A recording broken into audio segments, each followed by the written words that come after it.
Look, you see this right here? Yeah, this. That's this. That's that right there. Let me show you again. This. This is exactly what I said it is. This is that. Let me bring that in a little closer. Look, you see it? Look, let me freeze it. You see the entity in the middle of it? It's a portal. That's what it is. Let me do it again. Look. See how it is? It's an entity. Every time you pause it, you can go frame by frame. It's entities flicking by. What you're looking at is your twinkling stars. You know, these is what they are. You see the circle right there with the entity coming out of it? It's the same thing. You see the animal he's standing on? Entities always come out of the back of animals. That stands for a particular frequency within the electromagnetic field. But that's another subject. We're discussing the twinkly twinkly stars. These is what our ancestors were symbolizing in the artwork of antiquities. They're also our parents and teachers. They influence through the prominence. You know, the magenta spectrum, the ultraviolet spectrum, and the infrared spectrum. The orbital magnetic field rotation intact with the human's energy field. Its effects is similar like the moon on the tides, but not necessarily to water. They're the letters in the creation myth, the Elohim, the elementals, the Canaanite El, the Akkadian Bel, the Egyptian Ra. They're the Nimrod who have brought back darkness, the dark children of Ham. Ham expanded to Sumer and Kem, ruled under Patan and Enlil. They're one and the same, you could say. Just like Egypt means elementals, and because Egypt means the land of Ptah, so it all come back to this dark sun, the black sun. There's two worlds, the invisible world and the visible world. Slave and master, God, deity, immortal. The interpretation of the Mayan calendar is just of the material perspective, but its true meaning has an invisible force that governs it. You know, it's called spirit, energy, consciousness. Some call it God, depending on the place of your conception. Everybody have their own random thought or definition.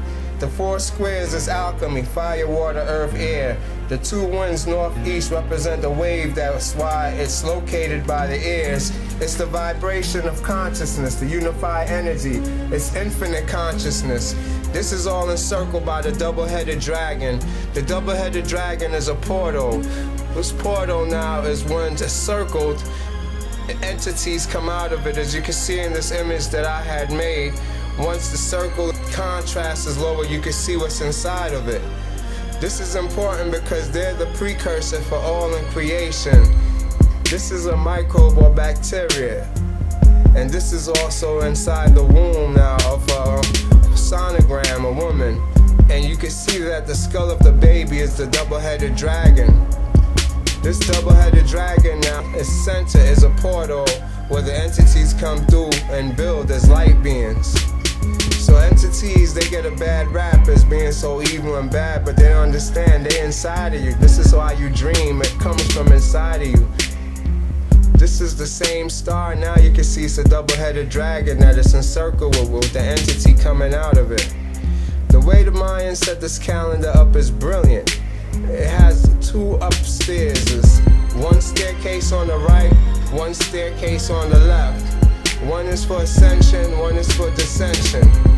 These staircases is at the top of the calendar, so you know it has a particular entrance. This is the staircase right here going up. You could say it's kind of concave in shape. And then on the opposite side is the one that's convex, another staircase. The first bezel of this calendar also now have all beings that have horns on them. So it's telling you that whoever's sent from the upper kingdom is gonna have a horn look to them.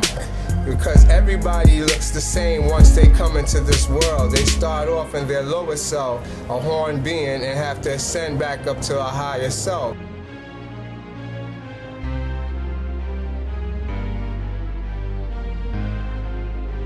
That's the sun down there. It's not the center. The center is the black invisible sun. The real sun is someplace else. You see the animals now that's inside after the bezel? That's what our ancient ancestors is holding that we see them with. Those entities holding what dimension they came from. That's what they have in their hands. They showing it to you. You're no longer the body, but more now the mind. You unite with the animal world, the mineral world, and the plant world.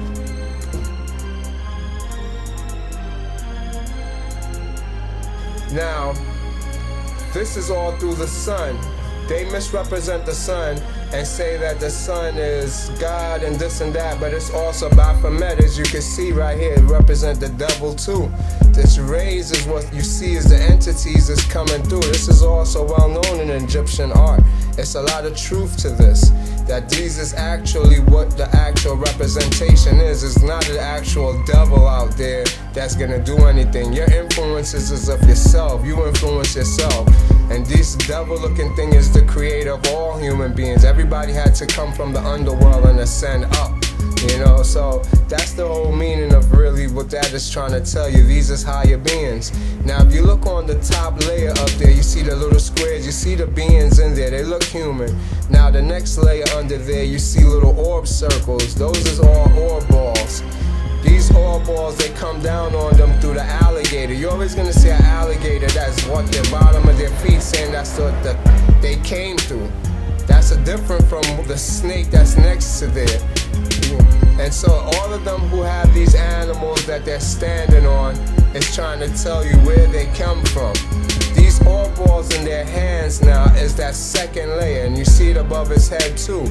That's the same balls that's in the calendar. It tells you what frequency of light they're in, because all of them reside right here in our atmosphere. That's why the Egyptians make it like a parallel universe thing, but it's a different frequency of light.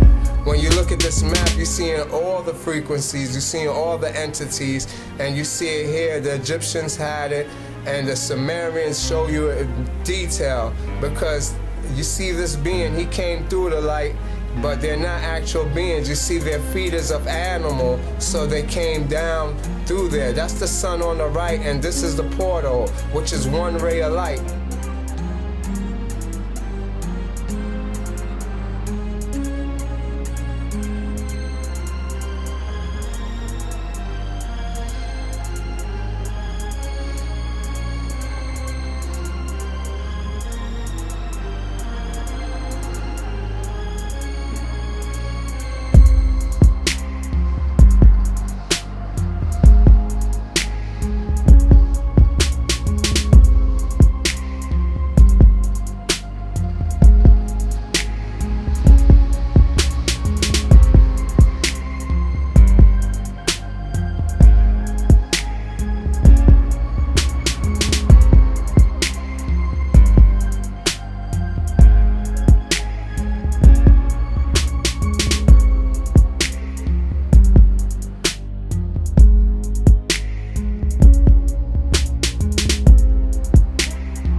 This is what you see when you look through the ray of light. That's the same being the Egyptians worship.